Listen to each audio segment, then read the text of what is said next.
Quelques mots sur l'activité générale, donc hors régime de base pour commencer. Donc, les cotisations se sont élevées à 2,125 milliards d'euros. Elles sont en légère baisse par rapport à 2021.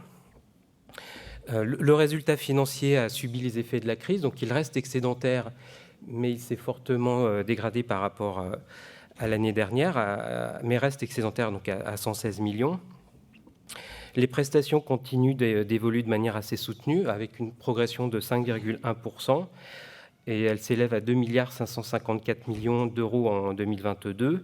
Donc, ces éléments expliquent pour l'essentiel le résultat de l'exercice, qui est globalement déficitaire à hauteur de 346 millions, alors qu'il restait excédentaire en 2021 encore de un peu plus de 4 millions d'euros.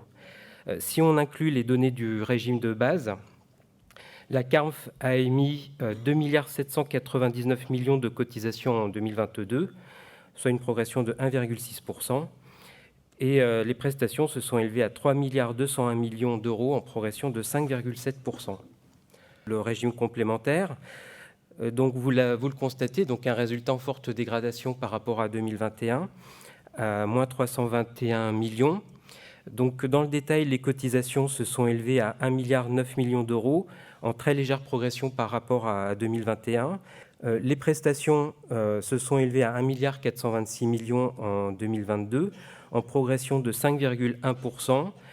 Donc dans ce contexte, le déficit technique continue comme prévu de se dégrader, avec un déficit technique qui passe de 364 millions en 2021 à 426 millions d'euros en 2022. Le résultat financier donc reste excédentaire et s'élève à 114 millions d'euros.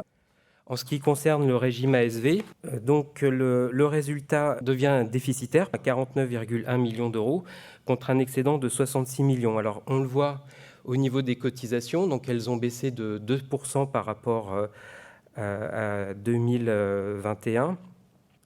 Donc les cotisations sont élevées à 1,28 milliard en 2022, dont environ 500 millions d'euros prise en charge par la sécurité sociale. Les prestations se sont élevées à 1,60 milliard en progression de 5,7%, sous l'effet de l'augmentation des bénéficiaires de droits propres de 4,6% et de la revalorisation du point de retraite d'un peu plus de 1%.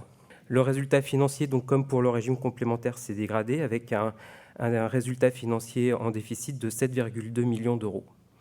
Et donc tout ça explique effectivement le résultat de l'exercice de moins 49,1 millions d'euros.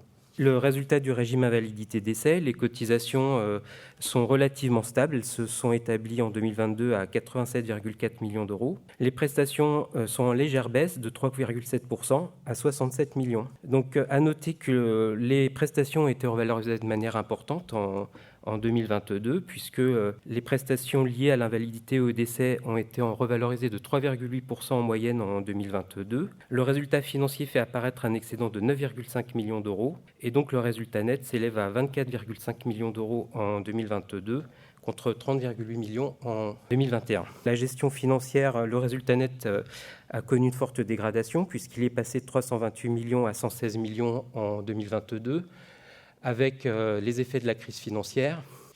En ce qui concerne l'évolution des réserves, elles s'élèvent à 6,617 milliards et sont constituées par les réserves du régime complémentaire à hauteur de 5,269 milliards. Ces réserves représentent environ 3 ans et 8 mois de prestations de retraite, contre 4 ans et 1 mois en 2021. Pour l'ASV, les réserves s'élèvent à 739 millions. Elles représentent environ 8,3 mois de prestations contre 9,4 mois en 2021. Et enfin, pour le régime invalidité décès, les réserves s'élèvent à 596 millions et représentent environ 8 ans et 9 mois de prestations contre 8 ans et 1 mois en 2021. Voilà, je vous rappelle que les comptes de la CARMF et de Capimed étaient certifiés par notre commissaire aux comptes.